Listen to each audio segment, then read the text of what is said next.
ওকে, আসসালামু আলাইকুম। আপনাদের কেমন নতুন একটি ব্লগে স্বাগতম। তো প্রায় অনেকদিন যাবত আমাদের এদিকে প্রায় বৃষ্টি হচ্ছে। তো বৃষ্টির মধ্যে প্রায় ঘরবন্দি হয়ে গেছি, যা আপনাদেরকে বলে বোঝাতে পারবো না। তো ভাবতেছি কোনো একটা কিছু করে খেতে হবে। তো যে ভাবনা সেই কাজ, প্রথমে চলে আসলাম। তো ফ্রিজের মধ্যে দেখতেছি আম্মু কি রাখছে। তো দেখতেছি প্রায় অর্ধেকটা পেঁপে রাখছে। পেঁপেটা নিয়ে আসলাম। এরপর দিয়ে প্রায় চাটনির জন্য এটা রেডি করলাম। এরপর পেঁপেটাকে কেটে ফেললাম। এরপর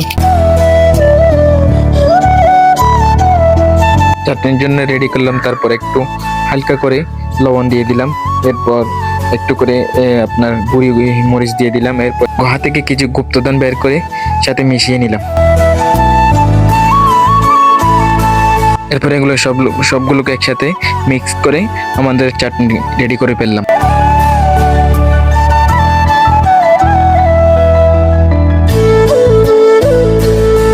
তো এদিকে আমাদের প্রায় চাটনি রেডি হওয়ার পর আর একটু দেরি করলাম না, সাথে সাথে মুখে দিয়ে দিলাম। আসলে অনেক স্বাদ হয়েছে, যা বলার বাইরে। প্রায় আমি সবগুলো একা শেষ করে ফেললাম। তো আজকের ভিডিও এতটুকুই। চ্যানেলটিকে সাবস্ক্রাইব করে আমার পাশে থাকবেন।